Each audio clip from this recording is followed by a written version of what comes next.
ஒவ்வொரு மாதமும் follow up இருக்கும். என்ன விதை போட்டிருக்கிறோம், எந்த தேதி போட்டோம், எந்த தேதி அறுவடை பண்ணுறோம். ஸோ இந்த மாதிரி டீட்டெயில் நம்ம கொடுக்கணும் அந்த ஃபார்ம் குரூப்புக்கு.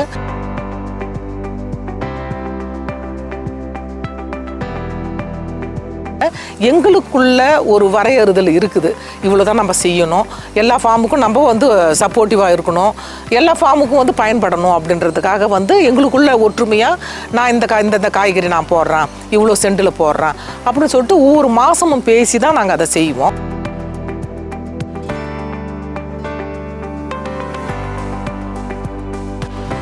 அதுக்கப்புறம் வந்து எங்கள் ஃபார்முங்களுக்கு வந்து ஆரோவில் ஃபார்மிங்க நிறைய வாலண்டியர்ஸ் வருவாங்க. இந்தியாவிலேருந்து வருவாங்க, வெளிநாட்டிலேருந்து வருவாங்க. இந்த ஃபார்மிங் எப்படி நம்ம பண்ணுறோம், இதை அவங்க கற்றுக்குன்னு அவங்க எப்படி அவங்க ஊரில் செய்ய முடியும் அப்படின்னு சொல்லிட்டு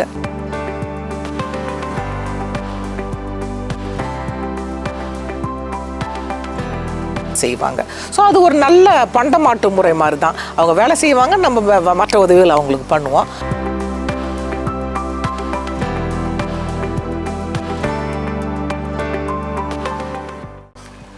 ஸோ நான் உங்ககிட்ட முன்கூட்டியே சொல்லியிருந்தேன், நாங்கள் நிறைய பழ வகைகள் மரங்கள்லேருந்து பழ வகைகள் பண்ணுறோன்னு சொல்லிட்டு. இது வந்து சீத்தா மரம். சீத்தா மரம் என்கிட்ட நிறையா இருக்குது. காய்களும் பாருங்கள், இது கிட்டத்தட்ட இன்னும் ஒரு 10-15 நாளில் ரெடி ஆகும்னு நினைக்கிறேன். ஸோ சீத்தா மரம் இருக்குது. சீத்தா மரத்தில் இங்கே இருக்க விளையிற ஆர்கானிக்காக விளையிற பழங்களை தான் இதுவும். இதை வந்து நாங்கள் வந்து எங்களுடைய கடைகளுக்கு தான், அந்த ஃபுட்லிங்க்கு தான் அனுப்புவோம். ஸோ தேவைப்படுறவங்க வந்து வாங்கிட்டும் போவாங்க. ஸோ நிறைய மரங்கள் இருக்குது, சீத்தா மரம் இருக்குது.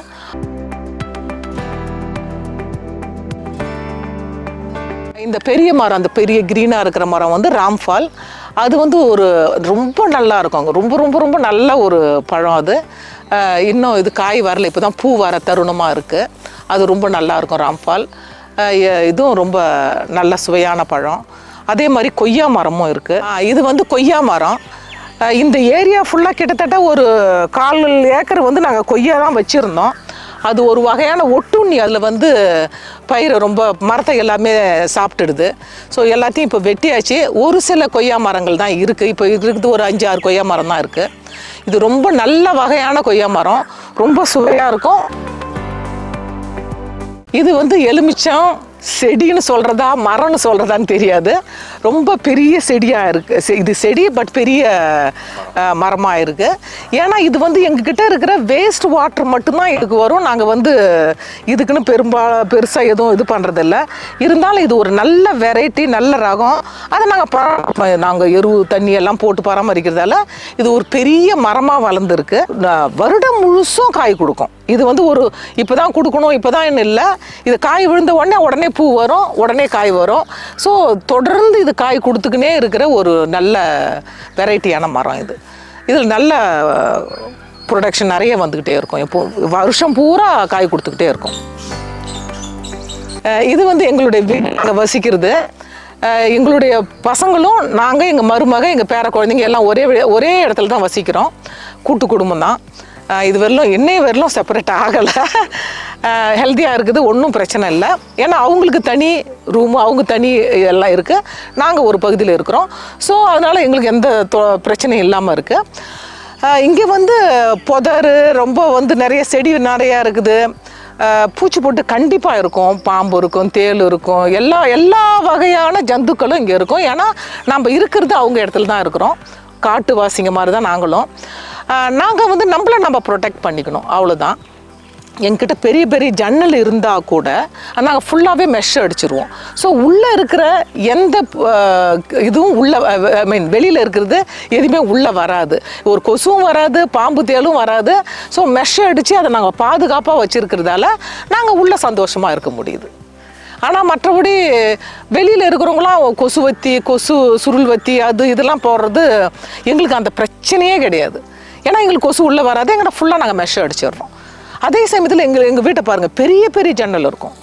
நல்ல வீட்டில் எப்பவுமே வெளிச்சம் இருக்கும், வெளிச்சத்தோடு தான் இருக்கும்.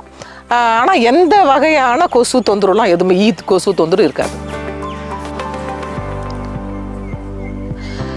நாங்கள் மாமரம் இருக்குதுன்னு சொன்னால் கிட்டத்தட்ட எங்ககிட்ட ஒரு 10லேருந்து 15 வகையான வெரைட்டி ஆஃப் மாமரங்கள் இருக்குது. ஒரு 50, 60, 75 மரம் இருக்குன்னு நினைக்கிறேன். ஈவன் மோர் தென் 75 இருக்கும். அதில் வந்து நிறைய வகை ஒட்டு இருக்குது, பந்தனப்பள்ளி இருக்குது, குண்டு மாம்பழம் இருக்குது, ரஸ்தாலி இருக்குது. இந்த மாதிரி நிறைய சொல்லிகிட்டே போகலாம். நிறைய வகையான மரங்கள் இருக்குது.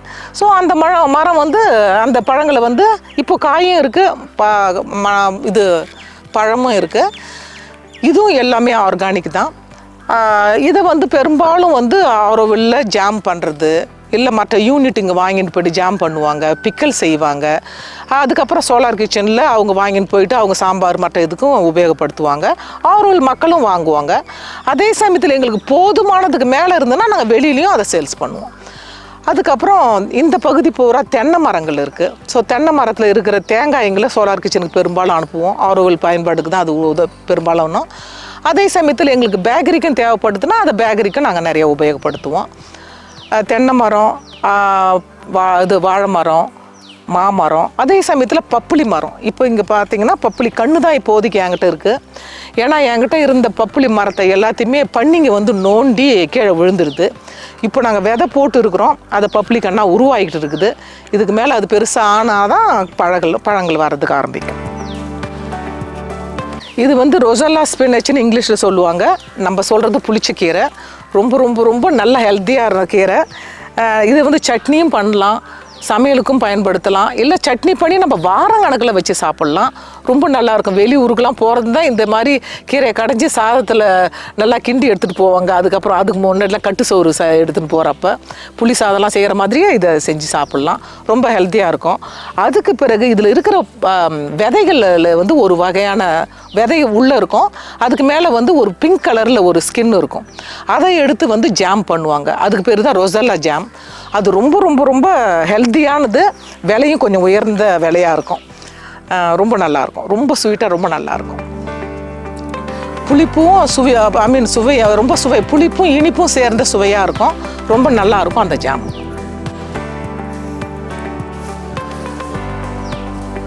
இது வாழை. இது புதுசாக வச்சுருந்தோம். ஆனால் இந்த வாழை எல்லாமே செவ்வாழை. இந்த இடத்துக்கு, இந்த பகுதிக்கு இந்த செவ்வாழை சரியாக ஒத்து வரல. அது கொஞ்சம் நாங்கள் வேறு மாற்றி வைக்கலான்ட்டு இருக்கிறோம். பட் இது ஒரு வகையான இது வாழை, இது செவ்வாழை, இது பூராவே செவ்வாழை தான்.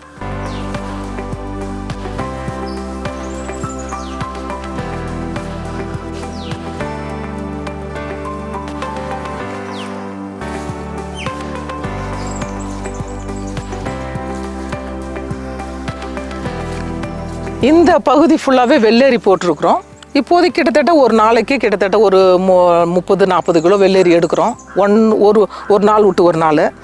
ஸோ இந்த வெள்ளரி எல்லாமே எங்களுடைய கடைக்கு தான் போகும். முடிஞ்ச வரைக்கும் எல்லாமே ஆரோவில்ஸ் வாங்குறது தான். ஏன்னா எல்லாருமே விரும்பி வாங்குகிற ஒரு பொருள் இது. சேலட் சாப்பிட்றதால எல்லாருக்கும் நிறைய சேலட் சாப்பிடுவாங்க. இந்த வெள்ளரி வகை தனிப்பட்ட ஒரு வகை. இது நார்மலாக பழம் வர வகை கிடையாது. இது சேலடுக்குன்னே இருக்கிற வகை. இது நான் உங்ககிட்ட காட்டுறேன்.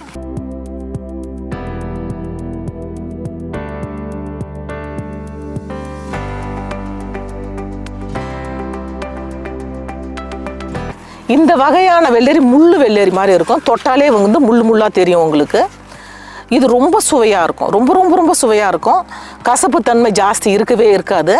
ஏன்னா நாங்கள் ஒரு நாள் விட்டு ஒரு நாள் தண்ணி போகிறதால கசப்பு தன்மை வர்றதுக்கு ரொம்ப கம்மி. அதுக்கப்புறம் நாங்கள் இந்த விதைக்காக நாங்களே விட்டு இதை விதையை உருவாக்கி நாங்களே இந்த விதையை எடுத்து சுழற்சி பண்ணி நாங்கள் மறுபடியும் அதை பயன்படுத்துவோம்.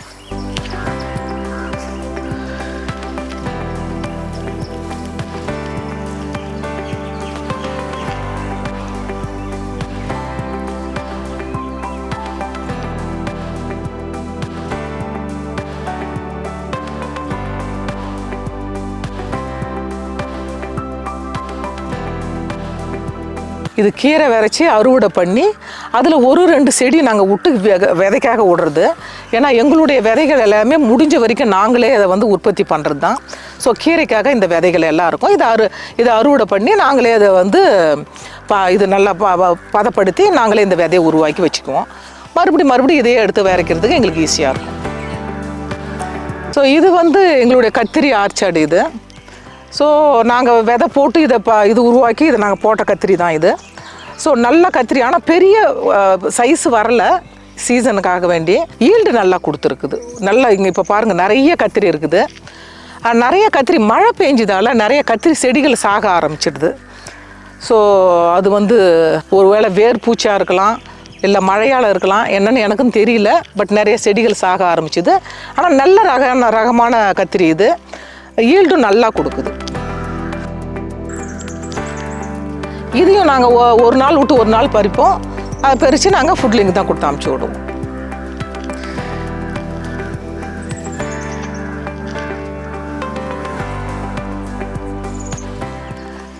நான் உங்ககிட்ட முன்கூட்டியே சொன்ன மாதிரி தான் இது இயற்கை விவசாயம்.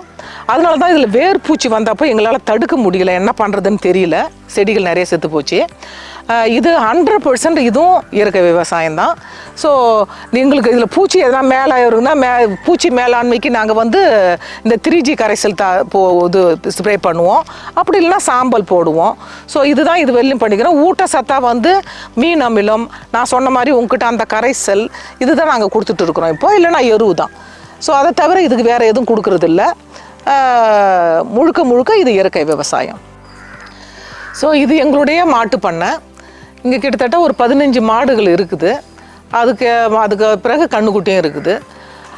இதில் இங்கே இந்த மாட்டு பண்ணை வந்து ஃபார்ம் குரூப்பில் இருக்கிறது வந்து ஒரு டேரி குரூப்னு ஒன்று வச்சுருப்பாங்க. இந்த டேரி குரூப் வந்து இந்த மாடுகளை நம்ம ஒழுங்காக பராமரிக்கிறோமான்னு பார்க்குறது, கண்காணிக்கிறதுக்கும் ஒரு எல்லா குரூப்புக்கும், அந்த டேரி குரூப்பு எத்தனை பேர் இருக்கிறாங்களோ, ஒரு 10 பேர் 8 பேர் 9 பேர் இருக்கிறாங்களோ, அவங்க எல்லாம் ஒரு மாதத்துக்கு ஒரு தரம் விசிட் பண்ணுவாங்க. ஒவ்வொரு மாட்டு பண்ணையும் என்ன தீவனம் கொடுக்குறோம், என்ன ஊசி போடுறோம், என்ன எப்போ அது கரு விட்டுருக்குது, எப்போ கண்ணு போட்டுது, இதை எல்லாத்தையுமே டாக்குமெண்ட் பண்ணணும். அதுக்கு பிறகு ஒவ்வொரு நாளும் கறக்கிற பால் ஒரு மாட்டினுடைய ஒரு மாட்டுக்கும் ஒரு பேர். அந்த மாடு எவ்வளோ பால் காலையில் கறக்குது, சாயந்தரம் எவ்வளோ கறக்குதுன்னு அந்த டாக்குமெண்ட்டும் இருக்கணும். ஸோ அதெல்லாம் இருந்தால் தான் நம்ம அந்த ஆரோவில் மாட்டு பண்ணை வச்சுருக்க முடியும். ஒன்று அது.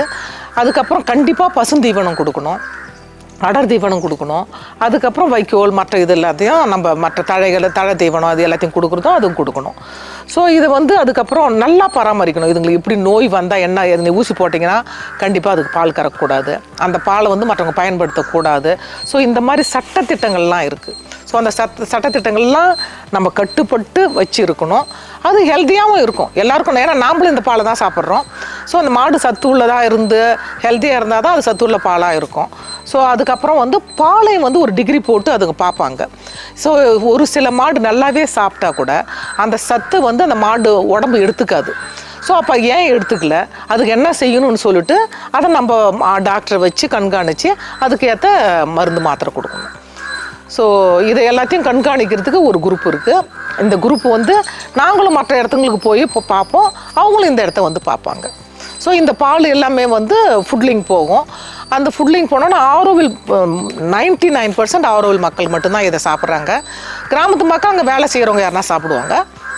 மற்றபடி பாலோ தயிரோ சீஸோ என்ன பண்ணுறதா இருந்தாலும் இந்த மாதிரி இந்த பால் அங்கே தான் போகும். அதை தான் பயன்படுத்துவாங்க. நீங்கள் வந்து இந்த ஃபார்மிங் நாங்கள் இப்போ பார்த்தோம். ஸோ இந்த ஃபார்மிங் நாங்கள் ஆரோவில்ல பண்ணுறதுக்கும் வெளியில் பண்ணுறதுக்கும் நிறைய வித்தியாசம் இருக்குது. ஸோ இங்கே நாங்கள் ஆரோவில்ல ஃபார்ம் எடுத்து ஆர்கானிக், வெளியிலேயே நிறைய ஆர்கானிக் ஃபார்மிங் பண்ணுறாங்க. அதை எவ்வளோ அளவுக்கு ஃபாலோ அப் பண்ணுறாங்கன்னு தெரியாது வெளியில். பட் இங்கே வந்து ஒவ்வொரு மாதமும் ஃபாலோ அப் இருக்கும். என்ன விதை போட்டிருக்கிறோம், எந்த தேதி போட்டோம், எந்த தேதி அறுவடை பண்ணுறோம். ஸோ இந்த மாதிரி டீட்டெயில் நம்ம கொடுக்கணும் அந்த ஃபார்ம் குரூப்புக்கு. பிறகு வந்து ஃபார்ம் குரூப்புக்கு கிட்டத்தட்ட உங்கள் 25 ஃபார்ம்ஸ் இருக்குது. அந்த 25 ஃபார்மர்ஸும் ஒவ்வொரு ஃபார்மையும் விசிட் பண்ணுவாங்க.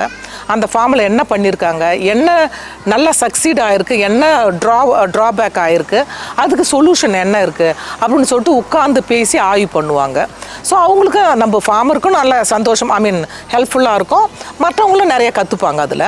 ஸோ அதுக்கப்புறம் ஒவ்வொரு வாரமும் நம்ம வந்து காய்கறி கொடுக்கறதுக்கு முன்னாடி வந்து ஃபோர்காஸ்ட் கொடுக்கணும், என்ன காய்கறி எங்ககிட்டேருந்து வருது.